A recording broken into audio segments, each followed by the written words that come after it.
Всем привет! Добро пожаловать на канал про инвестиции. Меня зовут Артур. В сегодняшнем ролике разберем компанию People's United Financial. Данная компания доступна для российских инвесторов и трейдеров. Компания торгуется на американской фондовой бирже. Работает в банковском секторе. Давайте обо всем по порядку. People's United Financial действует как банковская холдинговая компания, которая предоставляет коммерческие банковские услуги, розничные банковские услуги и услуги по управлению капиталом для частных, корпоративных и муниципальных клиентов. Компания с 2010 года ведет активную инвестиционную деятельность в части приобретения коммерческих и региональных банков. Согласно данных из отчета за третий квартал 2020 года, компания объявила о создании офиса по трансформации бизнеса. Эта специализированная команда возглавит усилия компании, связанные с оцифровкой, автоматизацией процессов и взаимоотношения с финансовыми технологиями. Также в августе компания расширила региональную команду руководителей подразделения по управлению активами People's United Advisors с добавлением старших руководителей в Нью-Йорке и Массачусетсе.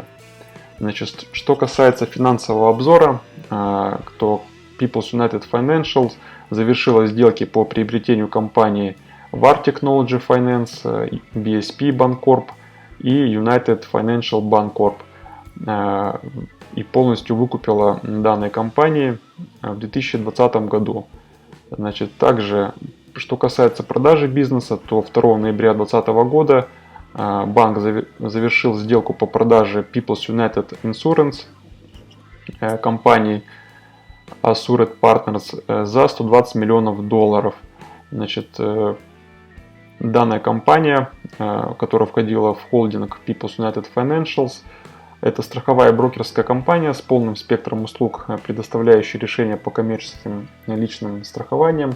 Решение о продаже данного актива было результатом постоянной переоценки банком своей бизнес-модели, попытки определить возможности для улучшения своих основных банковских продуктов и услуг и дальнейшего расширения цифровых предложений на рынке. Ожидается, что продажа приведет к прибыли приблизительно $75-80 миллионов США. Что касается сектора Financials, он представлен довольно-таки большим спектром индустрий, которые входят в данный сектор. В частности, компания People's United Financials относится к индустрии региональных банков. Сектор Financials занимает от общего сектора S&P 500 10%. За прошедший год рост сектора Financials, а именно коммерческих банков, региональных банков, упал на почти 8%, в то время как индекс S&P 500 вырос на 17%. Что касается роста сектора за последние года, за 5 лет сектор S&P 500 вырос на 83%, а индустрия Financials выросла на 50%, то есть примерно в 2 раза индекс обгоняет данный сектор. За 10 лет индекс вырос на 190%, сектор Financials на 120%, то есть примерно в 1,5 раза индекс S&P 500 обгоняет сектор Financials. Что касается динамики роста цен на акцию, то за год цена на акцию People's United Financials упала на 14%, в то время как индекс S&P 500 вырос на 17%. За один год акции компании упали на 15%, за 5 лет на 10%, а за 10 лет упали на 1%. То есть акции компании не растут, но зато компания приносит неплохие дивиденды. Об этом мы чуть позже поговорим. Что касается фотографий финансовых показателей компании People's United Financials, то в данное время мультипликатор PE отношение прибыли на акцию составляет 12, отношение капитализации к выручке 3, цены к балансовой стоимости 0,77, то есть компания торгуется с дисконтом по отношению к своей балансовой стоимости примерно на 23%. Что касается капитализации свободным денежным потоком, то она покрывается за 10 лет. Это очень хороший показатель. Отношение долга к собственному капиталу 0, долгосрочные долги 0,13. Данные показатели в данный момент являются недооцененными по отношению к индустрии. Компания не берет долг, но она выпускает акции в обращение. Об этом мы поговорим чуть позже. Давайте теперь сравним данные финансовые показатели с индустрией региональных банков. Значит, на первом месте US Bank Corp находится с тикером USB. На втором месте Trust Financials. Ну и по мультипликатору PE, вот People's United Financial находится на 14 месте. Мы видим, что по мультипликатору PE данная компания находится в недооценке. Значение 12, оно самое минимальное среди ее конкурентов. Что касается других мультипликаторов, то также компания находится в недооценке. По показателю PS 3, данный показатель он практически минимальный среди индустрии. По Price to Book также она торгуется с дисконтом. По свободному денежному потоку у компании он есть, и он покрывает капитализацию в течение 10 лет. Значит, что касается дивидендов, то данная компания также выплачивает хорошие дивиденды. Это 5%. Данный показатель он выше, чем среднее по индустрии. И также я сравнил данную компанию с ее конкурентами, и по оценкам она составила 9,5. Это также выше среди конкурентов. То есть можем подчеркнуть, что данная компания недооценена в данное время. Ее мультипликаторы находятся в нормальных значениях. Они несколько ниже этих мультипликаторов по отрасли. И она на самом деле торгуется с неким дисконтом. Что касается динамики роста финансовых показателей, то прибыль у компании растет с 2008 года, выручка растет. А что касается кризисных лет, 8-9 год, то компания несколько недополучила свою выручку и прибыль, то есть кризис ее коснулся, но, как можем заметить дальше, начиная с 2010 года компания активно наращивала и выручку, и чистую прибыль. Что касается долгов, ее закредитованность, она очень минимальная, компания выпускает свои акции в обращение. Значит, что касается квартальных показателей выручки, чистой прибыли, также она растет из квартала в квартал. Что касается свободного денежного потока, операционного денежного потока, то он несколько растет. Что касается динамики роста финансовых показателей, прибыль на акцию она выросла по отношению к 2016 году, но несколько уменьшилась по отношению к 2019 году. Рентабельность собственного капитала также растет по отношению к своим историческим значениям.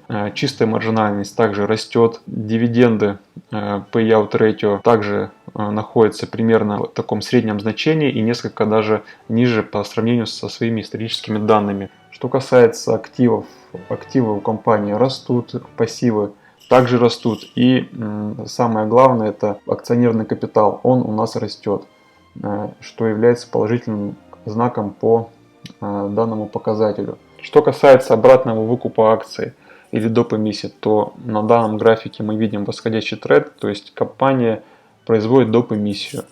Как мы видели из предыдущих слайдов, долгов у компании нету, она долги берет из себя же. То есть она выпускает в рынок дополнительные акции. Что касается динамики маржинальности бизнеса, то здесь мы видим увеличение маржинальности по отношению к своим историческим данным. Она примерно в таких диапазонах 20, где-то 23 и находится. То есть это для нее нормальная маржинальность. Что касается исторических значений Price to Earning и Price to Book, то здесь мы видим некую недооценку, а именно по показателю PE в настоящее время он равен 12, то есть за 12 лет окупается прибылью. Среднее значение равно 15, то есть компания находится в небольшой недооценке. Что касается Price to Book, то 0,78, как было уже сказано раньше, она торгуется с дисконтом, то есть ее исторические данные примерно на единичке находятся. То есть она сейчас с дисконтом торгуется на 22%. Что касается интереса со стороны хедж-фондов и мнения аналитиков, на конец третьего квартала в общей сложности 22 хедж-фонда держали длинные позиции по этой акции, что на минус 8% больше, чем в предыдущем квартале. То есть немножко продавали акции хедж-фонды в третьем квартале. Это, как мне кажется, вызвано не очень хорошим отчетом за второй квартал, где мы могли видеть снижение выручки и снижение прибыли по отношению к первому кварталу. Но, как мне кажется, в связи с тем, что третий квартал компания читалась положительно, здесь данные позиции наращивали хедж-фонды. Что касается мнения аналитиков, то на будущий год аналитики склоняются к тому, что компания будет стоить примерно $15 за акцию. В данный момент цена акции составляет $14. То есть, если компания будет показывать также рост финансовых показателей, то мне кажется, что она заслуживает большей оценки. Помимо того, что компания торгуется в недооценке по отношению к своей отрасли, есть потенциал к росту. Что касается прогнозных значений прибыли на акцию, а также план факта EPS за прошлые отчеты. Значит, за прошлые отчеты план факта EPS фактически значения EPS превышают плановые либо равны. Это довольно-таки хорошая динамика. Здесь мы можем отметить однозначный плюс данной компании и склоняться к тому, что все-таки прогнозные значения самой компании они будут забываться. Что касается дивидендной доходности, то компания является дивидендным аристократом. Она на протяжении 28 лет подряд увеличивает свои дивидендные выплаты. В настоящее время дивиденды составляют 5,13%. Значит, и payout ratio равен 59, то есть 59% от общей прибыли компания выплачивает на дивиденды. За предыдущие 5 лет компания примерно на 1,5% из года в год увеличила свои дивидендные выплаты. То есть компания является полностью дивидендным аристократом, и рост он небольшой, но все же есть. И что касается стратегии по данной компании, он больше дивидендный. Что касается роста акций в моем портфеле и доли секторов в портфеле, то в моем портфеле компания People's United Financials показывает очень хорошие показатели. В настоящее время рост по данной акции составляет 30%. Я рассчитываю, что данный сектор в 2021 году также будет расти. Доли сектора Financials он составляет 5%. Но я планирую планомерно увеличивать доли данных компаний в моем портфеле. Что касается роста акции, я примерно ее приобретал в июле-августе месяце. Значит, и в настоящее время рост по данной акции составляет 30%. Также я сделал прогнозы на 2021-2022 год. Думаю, что компания, если будет показывать такие же и даже лучше финансовые показатели, она может в 2021 году примерно торговаться по цене $15,5 за акцию. Я ожидаю роста в 2021 году примерно на 10%. Не стоит забывать о хорошей див-доходности порядка 5%, плюсом к росту котировок. Что касается прогнозов на 2021-2022 года, то я думаю, что на 2022 год компания вполне может торговаться по $16. Если будет показывать такие же финансовые показатели, помимо роста акций на плюс 17% от сегодняшних значений, вы можете рассчитывать на див-доходность порядка 5-6%. Также не стоит забывать о годовом отчете за 2020 год, который выйдет в январе. И стоит все-таки подождать данного отчета. Но компания уже пробила свои уровни в районе $14 и сейчас торгуется вот в этом примерно диапазоне от 14 до 15,5 долларов.